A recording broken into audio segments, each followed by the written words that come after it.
Thank you guys for joining me for another episode of Keeping It Real with America's Supermom. I'm excited about my next guest. I have Jessica here. We got connected through, I don't know if it was Maria. LinkedIn. Okay. Maria. Yes, we got connected through a previous guest. So we want to give her a shout out. Hey, Maria.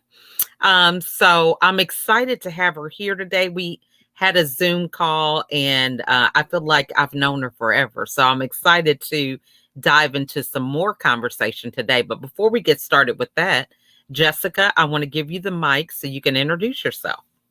Right. Well, hello, and thank you for having me. And I feel like I've known you forever too. And I felt like when we linked up and we talked the first time, it was one of those things that it was meant to be. It was supposed to happen. And I'm so glad that we got connected that way. And so, kind of like what I was explaining just a minute ago before we kind of came on live is a part of my story and the story behind why I'm doing what it is that I'm doing now is pretty interesting. And we didn't get to a lot of that the first time that we talked because I kind of did, like you do a lot more talking. So, it's interesting. I guess I'll try to start from the beginning and then round it all out. So, I guess it goes back to about a year ago. So, and even leading up to that. So I'm a mother. I've got 2 kids. Real active in the gym, in sports. Yankees fan. Pretty much never stopping for anything, and always go. And I had a corporate job, we'll call it, where I was working at an office for 7 years. I was in like middle management and doing really well, actually, taking care of my children. I've got my own home and all of these things. A lot of people, consider that to be the American dream, and it can be. And I guess it was about, I don't know, I was about 5 years into the 7 years of that job where, I was happy with the material things that my job was bringing me. I was able to go take my kids on vacations, and we've been to Disney, and we go to the beach, and we do these things, and I own my home, and I've got the car and all these things, and I'm coaching their sports teams, and seemingly I think I've got it all figured out. And about, like I said, like the 5th year in, it just really kind of started to weigh on me that even though I had all of these things that should make a person happy, it really just kind of felt like something was really missing in my life. Really, really missing. And it got heavier as, like into the 6th year. I'm finding it hard to really even like enjoy myself at work at this point. And kind of almost having to pretend like I cared about what's going on at work. It was getting to that point. And while I was still appreciative of my job and for all the things in my life, I just knew at that point, like something is going to have to change, or because I'm not going to be happy if something doesn't change, but I didn't know what that thing was. And so last year was my 7th year there. And here's where the plot twist comes in. So, it was about this time last year. And again, going back to kind of what I was saying in the beginning, I'm like a really active person. I'm in the gym 6 days a week.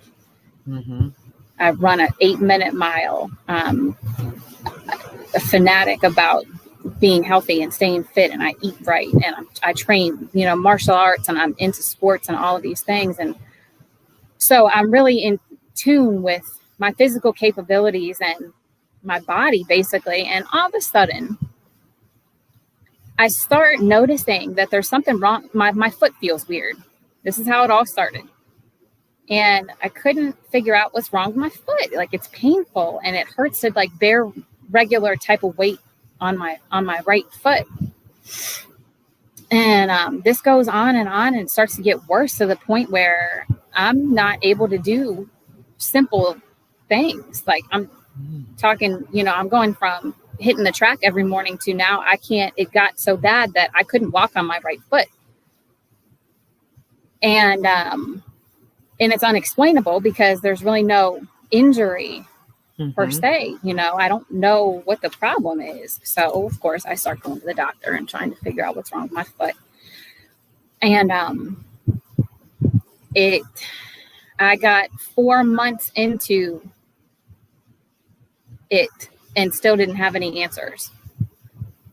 And I was going into my family doctor like 3-4 times. I went in there and I'm telling them like, look, something's wrong, like repeated visits at this point, where I'm like, and they're not listening to me. And it got finally to the point where, me going out of like the house for work was getting even tough because I'm having to bring like a knee scooter into work. And it would, So, and that's when it really dawns on me, like, something's really wrong and nobody's listening to me and I can't figure out what the problem is. And I don't know what to do about this right now. And so my job started letting me work from home for a bit, but the bigger concern really was what's wrong, what's going on. And so 4 visits into my general doctor, I finally ended up having to kind of just cut them off because they're not listening to me. And if you've ever been through anything like that, how frustrating it really is when you know that something's wrong with you. And I was getting offered everything except a solution at that point. And I like to put a positive spin on everything, but really, really a part of that was, it got so frustrating because I was getting answers like, well, I don't know what's wrong, but how about some muscle relaxers? I don't know what's wrong, but how about, pain medication? I don't know what's wrong, but how about some nerve medication because you seem nervous? And after that, it was just like, I realized I have to go somewhere else. I'm not going to get the help that I need. I ended up, just to kind of fast forward that a little bit, like seeing like 5-6 different specialists. What? And it was the same story with every single one of those specialists. So it really kind of came to the point where I was really starting to just lose faith in the healthcare system. There's, at that point, because I wasn't getting anywhere and I know that something's wrong. I ended up at a foot and ankle specialist. And while I do understand that it wouldn't be like protocol for a doctor to look at someone who's seemingly so physically healthy and active and go, well, maybe there is something that we're not, that we're missing. Maybe there is something that we're not thinking of. I understood that. Well, I understand it more now. Then at the time, it was just more or less like total frustration over not being heard and listened to. And the fact that I have a life and I have kids and I have a job and I have a mortgage and I need to get on with my life and I can't because y'all are not listening to me. So that's where I was with it. And it got so frustrating that I did give up there for a little while. I was fortunate enough to still be able to work from home, but then I'm getting pressed from my job. Like, what's going on? And if you can't figure it, they don't know what to think. I don't know what to tell them, And so it really just kind of came to this point eventually where it was like, they're kind of giving me some ultimatums. Like, if you can't get back to work, then this is going to happen, or we need an answer, or this is going to happen. And I'm going, I don't, so it got just crazy. And, but again, back to kind of like what I was saying in the beginning, I already knew leading up to this that I had this heavy, getting nudged, like, inner knowing that, there might be something more that I needed to be doing with my life, but now this is happening and I'm not able to put these pieces together. I went through, probably 4 months where I was having to like crawl from room to room because I can't put weight on my feet.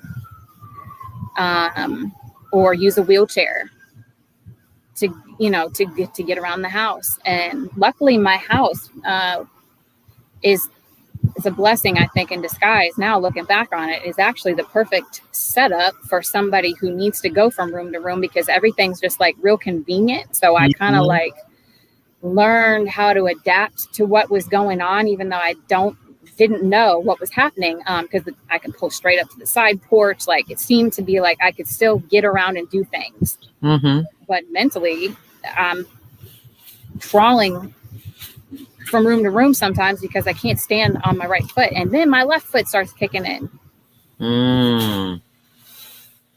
So all this, right? And there came a point where I really did just kind of like give up on going to the doctor. And there were times where, like, in my 16-year-old son, God love him, is pushing me in a wheelchair when I have to go to doctor's appointments and things. And I'm like, I can't, this isn't fair, to me, to them, to anybody right now. I gave up going to the doctor and just kind of spent like 2 or 3 weeks just like not knowing what to do. And it was a scary time, and it was a low point. And I finally, it really just kind of dawned on me, like, you know what? I know enough about myself, and I know enough about nutrition, and I know enough about fitness to kind of like start thinking for myself, start advocating for myself. What could this be? I don't know what it is, but nobody's listening to me. And right now, if I don't do something for myself, nobody's going to do anything for me. So I just really started reaching out. I mean, on the internet, to complete strangers. Googling, what do I think this could be? Do I have this symptom? Do I have that symptom? Could it be this? Could it be that?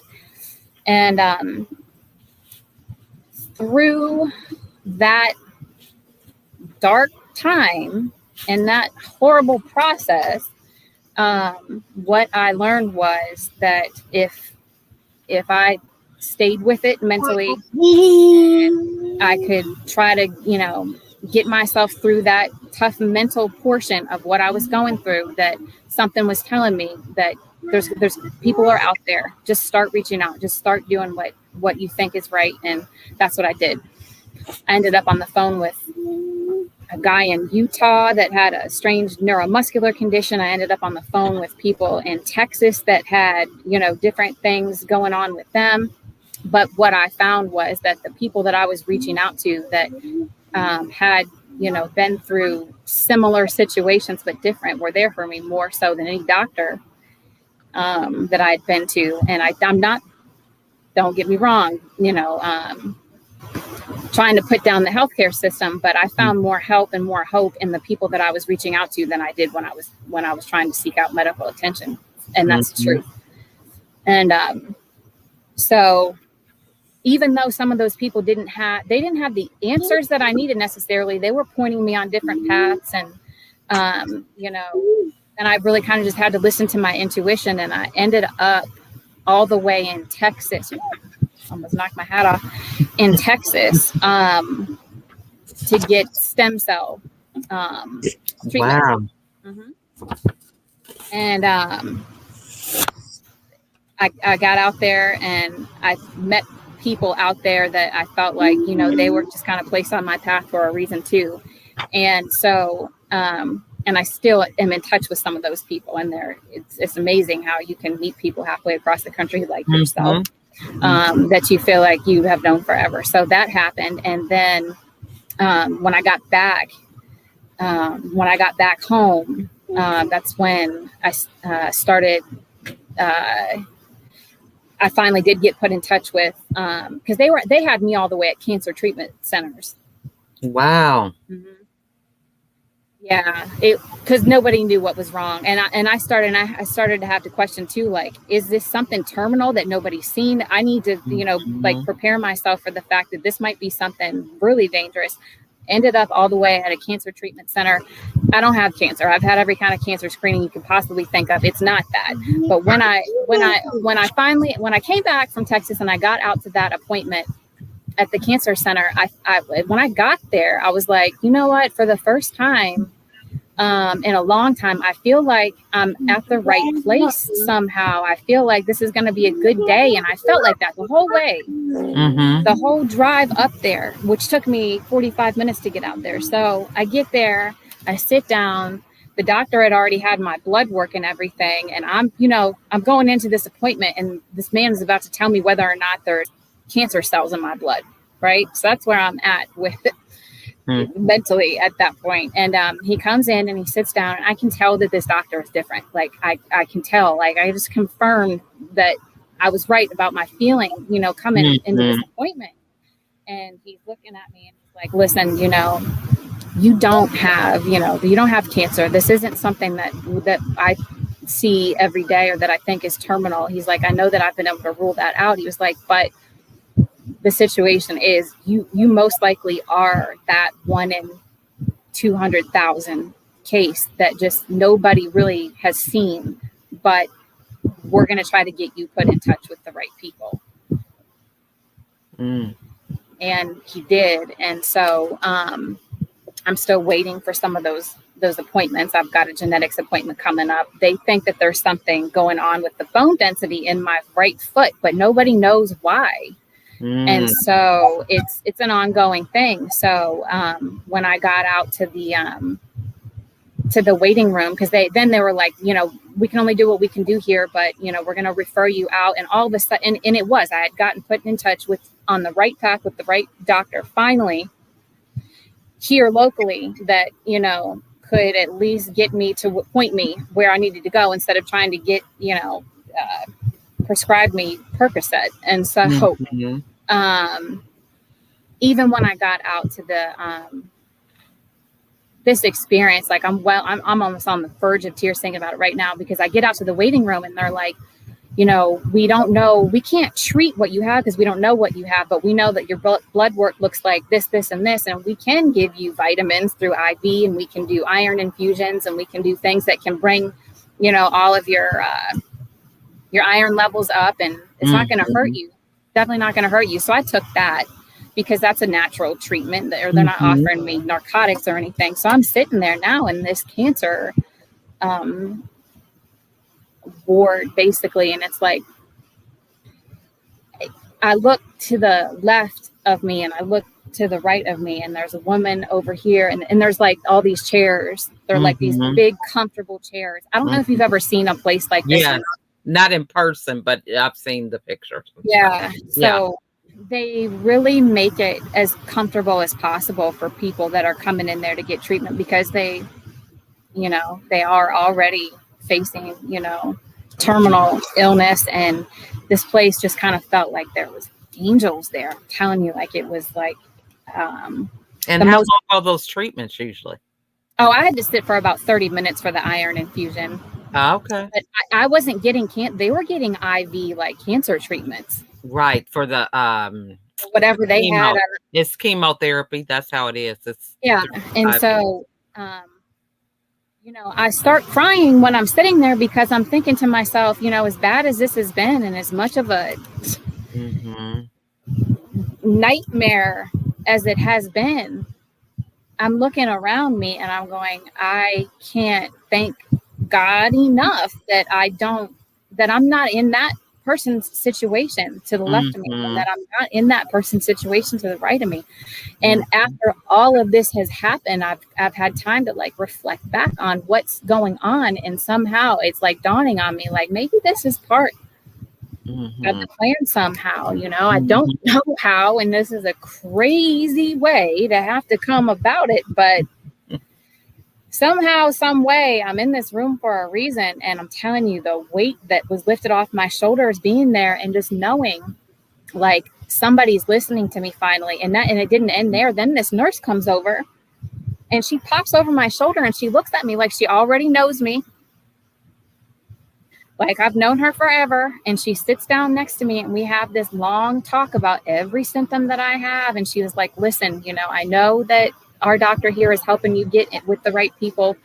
We think you might be one of these case study people.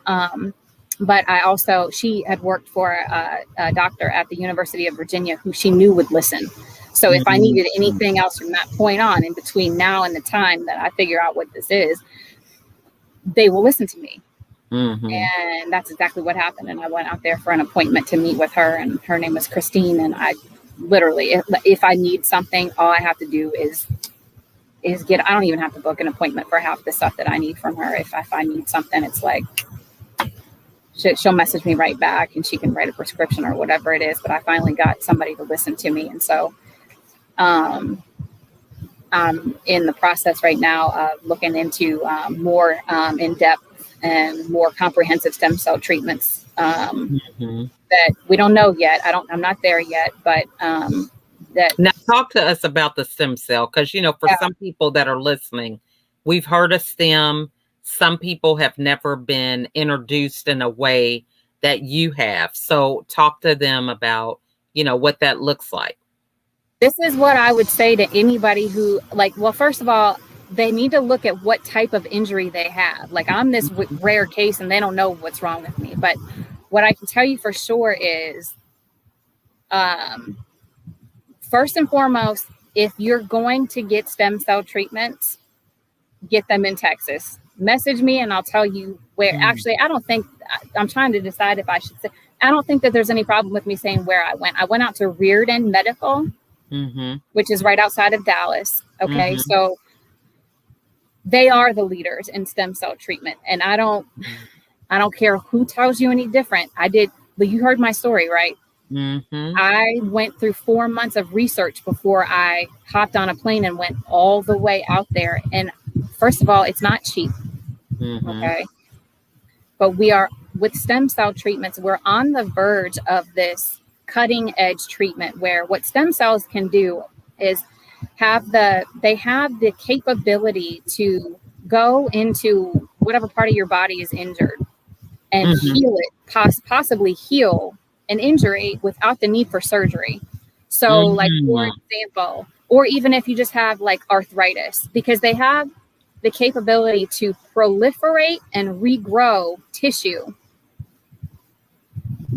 Now, so answer me this. How does that happen? Do they give you a shot? Is it some kind of infusion? How does that work? It depends. So it depends. That's what I'm trying to make this make sense for everybody. So it really does depend on what type of an injury you have. So where I went, and here's the thing, right now in the United States, I don't want people to be scared when they hear this, because there's a lot of misinformation about stem cells being dangerous and you're going to grow eyeballs out of the side of your head and all this. Those are different type of cells. So that's embryonic stem cells. Embryonic stem cells try to turn into babies because that's what they're supposed to do. But when you go and get stem cell injections or stem cell treatments, you're talking about your body. In the United States right now, the only type of treatment that's, I'll say, legal at this point is it's your body's own stem cells. They go in at your hip, they tap into your hip, and they derive stem cells from your hip. And then they re-inject whatever type, maybe you have a meniscus tear or something, or maybe you've got arthritis in your knee or something like that. So they're going to take your body's own stem cells out, and then they're going to re-inject them in the location where you have the injury or the arthritis or whatever it is, whatever the problem is. Now, the reason I say if you're going to do this, go to Texas to do it, is because it's for this reason. There's a lot of stem cell pushers out there. Your chiropractor should not be giving you stem cell injections. Your primary care doctor, even if they say they're qualified, should not be giving you stem cell injections because they're not that qualified. Most of those places that are doing that now, and because I had that offered to me too, my chiropractor, this one, that one, this one, that one, and I'm like, hold on, this seems like there's some science behind it, but why is it so expensive and why is everybody pushing it on me? Well, because it does work, but don't ever fall for that. The reason I tell you that is because you don't know where those stem cells are coming from. If they're coming from out of area to inject you. Sometimes they bring their own product, is what they call it. Just don't do that. Now, when they pull them out of Okay, your so hip, let me ask you this. So is it that certain stem cells have to come from certain areas and be reintroduced in that area again? Is that what well, there's that's about? different types of stem cells, but the only procedure that's legal in anywhere except for Texas, and that's why I went to Texas, and it's completely safe out there. Believe me when I tell you that, because I wouldn't have done it myself. Mm-hmm. It doesn't matter where they take them from. It matters that that's the only type of procedure that's legal in the United States right now, and for different reasons. Okay. Because the FDA hasn't approved it yet, and I think that there's reasons behind that are have to do with insurance companies and things like that. But we're coming. It's coming. But if you're an orthopedic surgeon, you don't want to hear about stem cells because it's got the, potential to eliminate your need for surgery. You see what I'm saying? Yeah. Which So, gets into a lot of people's income. so yeah. In Texas, what they do is, well, here's the thing. When they take them from your hip, your own stem cells may or may not have the ability to cure your problem. And nobody knows that. Even if the doctors that are charging you, and I'm talking upwards of thousands of dollars, Mm-hmm. if you're a healthy person with healthy stem cells, and then it could, right? Mm-hmm. But the difference is it might not. So you might pay for this procedure and nothing happens. Mm-hmm. If you're going to do it, the reason I say you need to go to Texas to do it is because Texas is the first state, God bless Texas, Mm-hmm. that has passed their own legislature where they allow the use of umbilical cord tissue stem cells. And those stem cells have a higher, Mm-hmm. they're potent, they're stronger, and they have a bigger ability to heal than just a regular stem cell procedure where they take from your hip and then re-inject you wherever. Mm-hmm. So that's how I ended up all the way out there. And Okay. I can tell you for sure that I've seen an improvement. Like, it worked. Awesome. It worked. Yeah. So the difference is going to be, they might, you call and get a quote for stem cells at a local clinic somewhere. They might tell you it's going to be $5,000. Mm-hmm. Depending on what type of procedure you're having done. If you go out, the thing is to increase your chances of you being able to heal at a more promising rate, you should be doing it where I did it. And Okay. that's after 4 years of research, and that's no goal. Or 4 years, 4 months. That is so awesome. And I love that you shared this. I want to say thank you so much for sharing this because, especially during this time, a lot of us have grown accustomed to being robotic in our daily existence. We have signs that come up, we just ignore them. It's like, I don't have time for that. This can't be happening. We go into denial, whatever. And that was kind of like what happened for me with my depression. And it ended up being not just a month of going through these feelings, it was 13 years. So I think a lot of people can really appreciate your story. I think one of the main questions I would ask is, what did you do to keep on just like being a pit bull that has found a bone about your situation? Because, we go through this whole thing in our head, like, is this really happening? Nobody else is, concurring with what's going on. I'm going to the doctor the way that I see to fix this issue, and nobody has any answers. So what was it that you had to do to have the stamina in the midst of so much adversity from well-versed experts in the area? I think what helped me going into that was that I was already into natural remedies and health and nutrition. So I had a mindset going in that you can heal naturally. And when I was getting prescription medication thrown at me as an answer, I already knew that wasn't the answer. So that was number one. Number two was I've got these kids that depend on me, and I can't give up no matter how hard I might or how much I, might want to fall flat on my face and stay there right now. So true. I There's love these that. children. Yeah.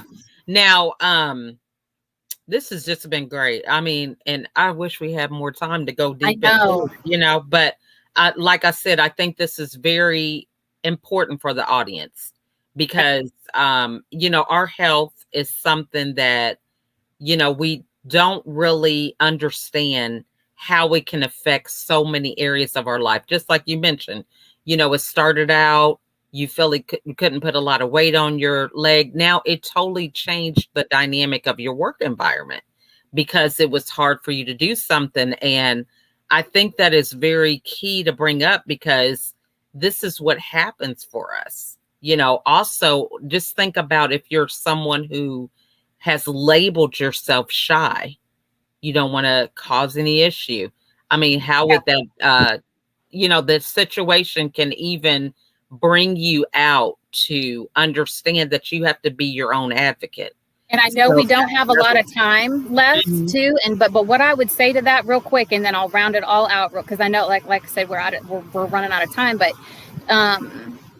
don't take those answers. Don't be afraid to question what's being thrown at you. That's the thing. And even if you're getting that cold shoulder from your doctor and they're treating you differently, or you're getting the vibe, you pick up on vibes. Like if they're not listening to you and you're not crazy, something's wrong, message me and I might be able to point you in some right direction, maybe if you live anywhere by me. But don't fall into that trap of not feeling like you can question what somebody else is telling you to do with your own body, especially when it comes to offering you narcotics, because that's how people can get swallowed up. I've seen it happen. And not everybody that that's out there on the street that's got a drug addiction, they didn't wake up one day and say, I think I'm going to get addicted to drugs. Right. They got hooked on pain medication, or the circumstances that snowballed or whatever. So don't be afraid to second guess and question, and then go find yourself a new doctor if you think that your doctor's not listening to you. So do that. And then also, and I know we're running out of time, but just to make it quick, that was the story behind the story. So fast forward, I'll get my answers, and I do feel like if I keep from up above is telling me that I'm going to overcome this. Amen. And I think that it all happened for a reason. Really, that's the truth. And that kind of led me into what it is that I'm doing now for myself and for a living. So I started to think about all the ways that people might need help, whether it be a physical disability, whether it be in all the ways that we need help as people on the inside too. I've created what I'm doing for a living, which is called the Life Purpose Project. And so that is what I'm doing. And I'm about to launch that. Part of the basis for that is for people to understand that if they're being called in a new direction, like I was before this happened, that they should listen to that. And it doesn't always mean that they're going to be doing something else for a living through what they're being called to do. But if they are, I got your back when it comes to that. I'm doing a lot of helping people build out their businesses from scratch when it comes to if they want to do what they're being called to do, not necessarily what they thought that they came here to do, but what they're doing. They need help trying to turn that into what it is that they want to do for a living. That's basis for what I do. And there's also some personal development and some information and ideas on how to let yourself follow that calling and not second guess yourself and go with the flow. So love that. I mean, this is just amazing. And definitely she is very well gifted in doing just that. And I love how you've been able to take the journey of your own and be able to teach others and really hone in on what those lessons were. I mean, so many, like I said, we can go into it. And for those of you that are watching, if you have any questions, you want to continue this conversation, please reach out to Jessica, because, it is these aha moments that we get in conversation that can cause us to take different action that can change our whole life. We could be living a totally different reality just based on getting some key things addressed in real time. So I just want to thank you so much, Jessica, for coming on and sharing your story. And we definitely going to have you come back because, that definitely, I mean, even now, right now, in terms of people finding their purpose, that is so important because, it took a pandemic for a lot of us to get attention or give attention to what our purpose is, because many of us were just going on, doing whatever, making it through another day, but having that time to sit and think about, where am I headed? Are the things that I have been doing serving me? So, and are the pieces of my life that I'm so desperate to return to after this isolation, I maybe need to sit back and think and pick that apart, dissect a little bit, and think about what parts are really worth returning to at this point after you've had this time to sit and think about life in general after we all went through that. So there's like this post-COVID mentality, I think, so true. happening. And so. Well, we're going to have you come back. So if any of you guys have any questions, feel free to put them in the comments. Again, we want to thank you all for watching. And this has just been a great conversation. And we look forward to the next time that we connect again. But in the meantime, thank you guys so much for watching. And we'll see you all on the next episode. Bye for now.